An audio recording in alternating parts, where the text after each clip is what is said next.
رسالة إلى خادم الحرمين الشريفين الملك سلمان بن عبد العزيز آل سعود وسمو ولي عهده محمد بن سلمان خاصة وإلى العالم عامة. نحن أبناء النجاشي وأحفاد بلال بن رباح من أرض الحبشة أرض الهجرتين نناشدكم بالله،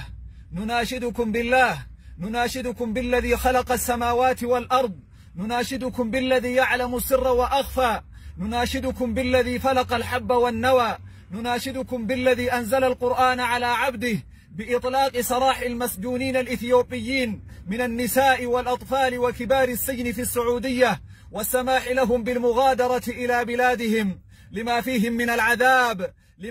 من العذاب في السجن لعدم توفر الرعاية الطبية اللازمة ونقص في الغذاء، حتى مات منهم عدد لا يعد ولا يحصى. نناشدكم بالله، نناشدكم بالله، ونناشد أصحاب القلوب الممتلئة بالرحمة من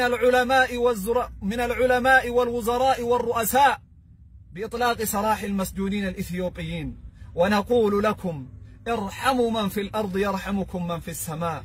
ارحموا من في الأرض يرحمكم من في السماء، ارحموا من في الأرض يرحمكم من في السماء. السلام عليكم ورحمة الله وبركاته.